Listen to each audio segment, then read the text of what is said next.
Bonjour à tous les bien-aimés à l'église de Mulhouse, on vous embrasse, on est ici au Sénégal. Alors j'ai voulu que la vidéo soit dans un petit cadre sénégalais. Je sais qu'il fait froid chez vous en Alsace, alors c'était pour vous donner un petit peu envie.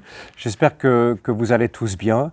Ici nous allons bien, nous aussi, l'église avance, les projets du Seigneur avancent et me réjouis qu'on est tous réunis là pour cette semaine de jeûne et de prière. Et on m'a demandé de partager sur le sujet de la prière par l'Esprit, prier par l'Esprit. Alors enfin pour moi ça fait tout de suite penser à deux textes importants. Le premier c'est dans 1 Corinthiens 14 où Paul écrit qu'est-ce que nous allons faire? Nous allons donc prier par l'Esprit et nous allons aussi prier avec notre intelligence. Nous allons chanter par l'Esprit et nous allons chanter également avec notre intelligence.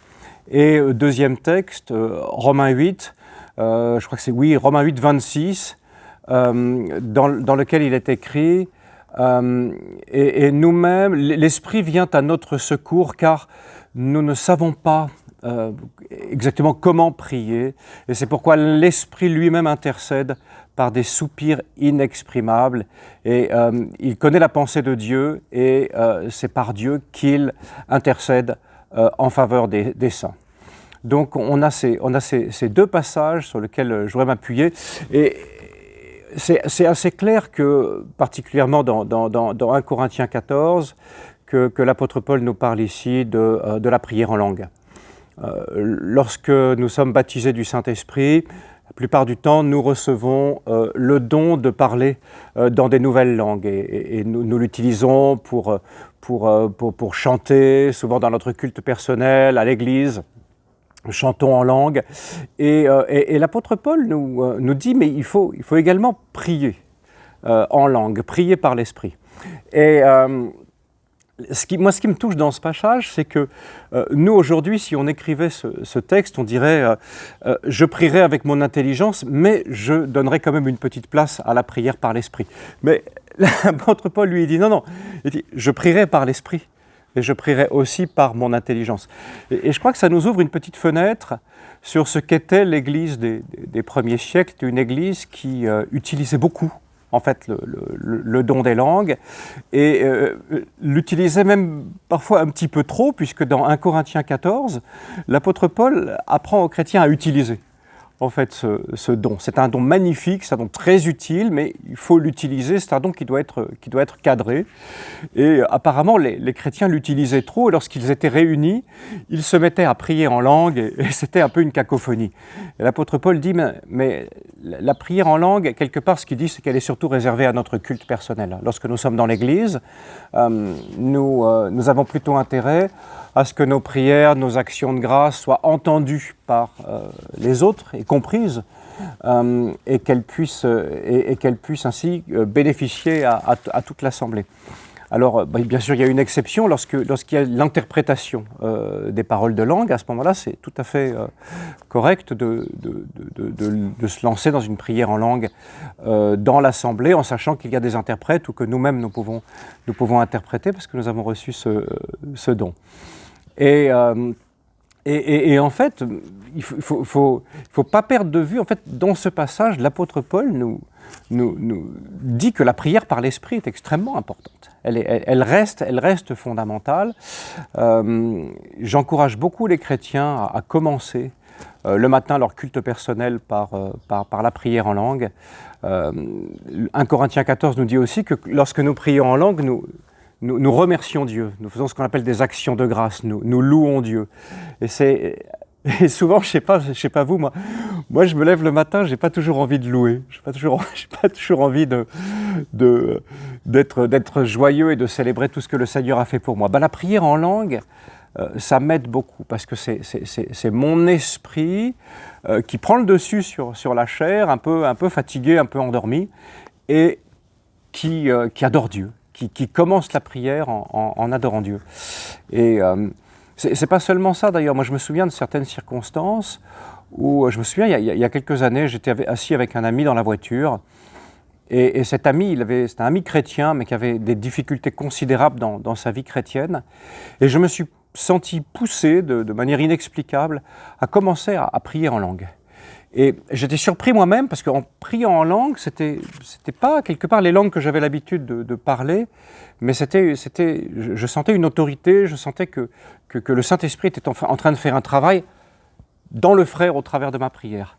Et à la fin de la prière en langue, ce qui s'est passé, c'est qu'en fait, non seulement le frère était complètement soulagé, mais également la cause de son tourment a été dévoilée. Donc la prière en langue peut être aussi utilisée dans des circonstances un peu particulières comme ça. En tout cas, c'est une prière qui édifie. Quelque part, la prière en langue, c'est un starter qui nous aide à démarrer dans la prière et qui nous aide à mieux prier. Ces soupirs inexprimables dont parle Romains 8 sont probablement aussi une référence à la prière en langue, où on voit que quelque part, lorsqu'on est un peu perdu, un peu sec dans la prière, le Saint-Esprit prend le relais et nous aide vraiment dans nos intercessions. Ce que je voulais aussi dire sur ce sujet, c'est que, en fait, l'invitation à prier par l'Esprit est quelque chose une invitation beaucoup plus vaste que celle de juste de prier en langue. Lorsque l'apôtre nous invite à prier par l'Esprit, il nous invite en réalité à prier sous la conduite de l'Esprit. Et là, on revient dans Romains 8, c'est-à-dire que souvent, même là, on est en train de prier par notre intelligence, on est en train peut-être d'avoir un sujet de prière, mais en fait, on ne sait pas quoi demander. Et à ce moment-là, le Saint-Esprit peut venir également conduire et diriger notre prière. Il y a curieusement pas beaucoup de chrétiens qui sont conscients de ça, parce que souvent, pendant la prière, c'est comme si il n'y avait que notre émetteur qui était branché, et on débranche un peu le récepteur. Or, ces passages, ils nous invitent aussi tout en parlant, tout en communiquant nos besoins au Seigneur, de garder toujours une partie de notre esprit à la réception. Le Saint-Esprit, il va piloter notre prière. Le livre des Proverbes dit que le cœur du roi est comme un courant d'eau entre les mains de l'Éternel. Et c'est exactement ça la prière conduite par l'Esprit. C'est que c'est lui qui dirige notre cœur comme un courant qu'on dirige et qui l'amène à avoir vraiment une prière efficace, c'est-à-dire une prière selon la volonté du Père. Je ne sais pas si vous avez remarqué, souvent sans le Saint-Esprit, nos prières peuvent être très sèches. Nos prières peuvent être très répétitives. Et il y a beaucoup de chrétiens qui sont enfermés dans des listes de prières. Moi, personnellement, j'aime pas beaucoup les listes de prières, bien que ça puisse parfois être utile pour se discipliner et rappeler au Seigneur vraiment les sujets qui sont vraiment importants pour nous, jour après jour. Mais souvent, je préfère favoriser la conduite par l'Esprit. Seigneur, quelle est la prière du jour? Quelle est la prière qui est selon la volonté du Père aujourd'hui dans cette circonstance? Et souvent à ce moment-là, quand tu es en prière, sois attentif par exemple lorsque tu commences à ressentir de la compassion. Lorsque tu commences à ressentir de la compassion, c'est très très souvent que le Saint-Esprit est en train de se mettre dans ta prière et de la diriger. C'est Romains 5,5 qui nous dit que l'amour de Dieu est déposé dans nos cœurs par le Saint-Esprit. C'est-à-dire que de nous-mêmes, on n'a pas beaucoup d'amour vraiment désintéressé en nous-mêmes, mais c'est là que la nouvelle naissance et le baptême dans le Saint-Esprit sont formidables, parce qu'on reçoit une portion de l'amour de Dieu qui nous aide à prier. Parce que je pense que vous avez tous remarqué qu'une prière fervente, une prière qui est entourée, qui est enveloppée de compassion, est une prière qui très très souvent va être exaucée. Et c'est pour ça que soyez attentifs dans votre prière ou lorsque vous commencez à ressentir de la compassion, lorsque vous recevez une image, une parole, un nom, dirigez votre prière. Ne soyez pas fixés voilà, aujourd'hui je vais prier pour tel sujet, et puis c'est comme si les pensées qui me viennent sont parasites. C'est le contraire. Les pensées qui te viennent de l'esprit pour diriger ta prière, pour que tu sois amené à être un véritable collaborateur de Dieu. Et à ce moment-là, ta prière devient une prière qui bâtit, une prière qui sème, une prière qui plante. Jésus priait par l'Esprit. Je regardais ce passage, je crois, dans Luc 21, 10-21, où il est écrit, lorsque les 70 reviennent, Jésus tressaillit par l'Esprit et il commence à prier. Je te loue, Père, Seigneur du ciel et de la terre, que tu as caché ces choses aux sages et aux intelligents, que tu les as révélées aux enfants. Cette prière de Jésus est une prière qui fait suite à une intervention directe de l'Esprit.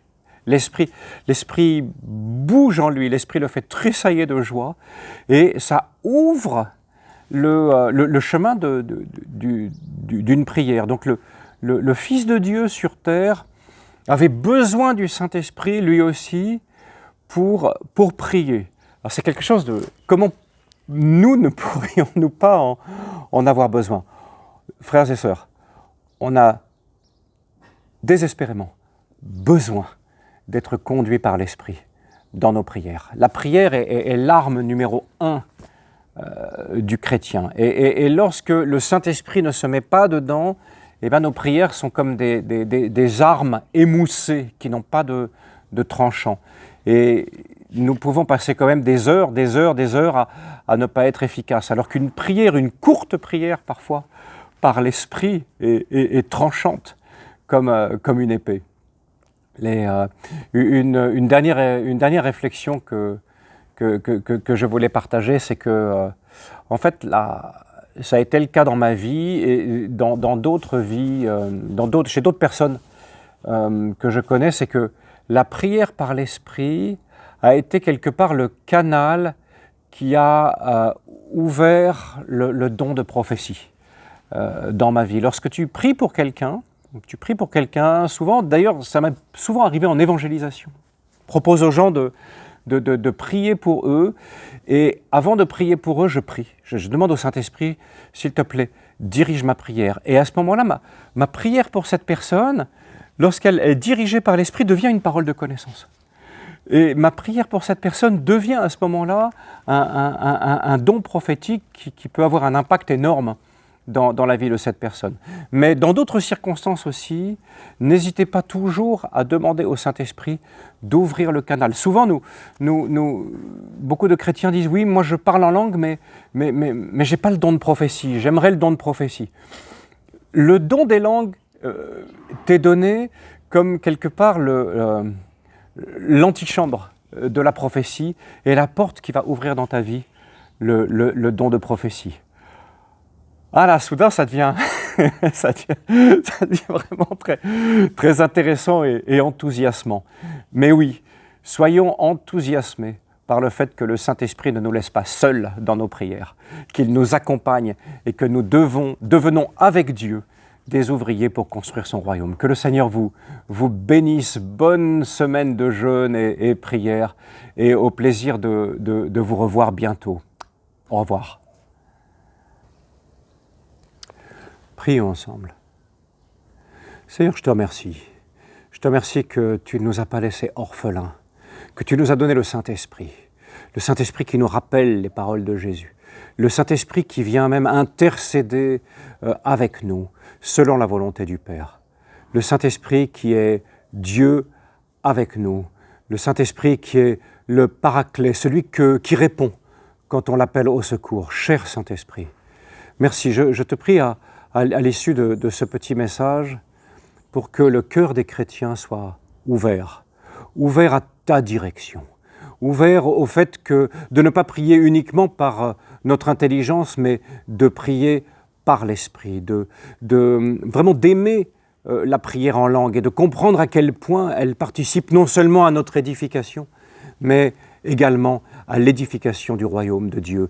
Je voudrais prier aussi pour que de plus en plus de chrétiens comprennent qu'ils sont comme un courant d'eau entre les mains du Saint-Esprit lorsqu'il les dirige, que nous puissions nous faire diriger par toi, Saint-Esprit, que nos prières deviennent des prières remplies de compassion, des prières assaisonnées de sel, des prières qui soient ferventes. Nous savons que la prière fervente et agissante du juste a une grande efficacité. Et Seigneur, tu nous rappelles que c'est avec le Saint-Esprit et par le Saint-Esprit que nos prières sont véritablement efficaces. Je te prie de bénir tous ceux qui ont entendu ce message afin qu'ils soient édifiés et encouragés à prier par l'Esprit. Au nom de Jésus. Amen.